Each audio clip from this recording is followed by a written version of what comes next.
Hey everybody, what's cracking? Um, it is the month of July. I had to regroup and kind of get myself together, uh, take the bitter with the sweet, and deal with what I'm about to bring to y'all today. Just as I was adamant about Mike McGee's innocence and the uh, unjustifiable treatment of Mike McGee, I'm here today with a heavy heart, um, uh, referring to the verdict that came back guilty on 9 counts of bribery and extortion and just a host of other charges that had to do with the federal case.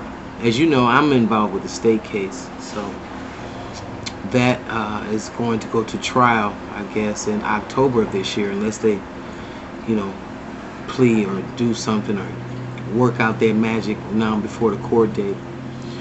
So, just as I was adamant of coming out and saying some things about what I perceive to be the treatment of Alderman McGee, I think it's just as important for me to come out and make comments now regarding his conviction, because the bottom line was, I kept saying for myself, was the man hasn't been convicted of anything. So at this point in the federal court, he has been, again, on 9 counts.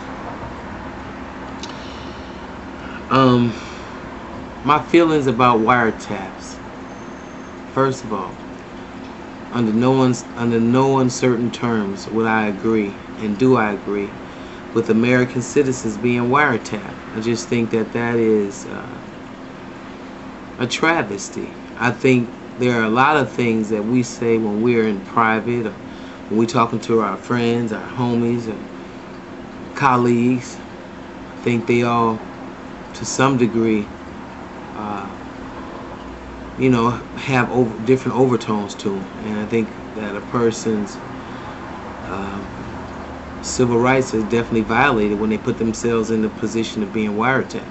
And for George Bush to do that, and to allow these wiretappings on American citizens, personally, I think is absurd. One of the other absurd, many absurd things that he's done since his presidency. But that's neither here nor there. Of course, there are going to be some who say they never could have built a case around Alderman McGee, former Alderman Mike McGee, had they not have had the wiretaps. And with that, I guess I agree.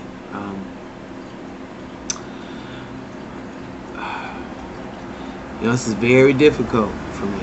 Very difficult, because if you understood the magnitude and the impact and the positive attributes and the great work that this young warrior did for voiceless people, it just hurts your heart to have it end in a fashion that, for all intents and purposes,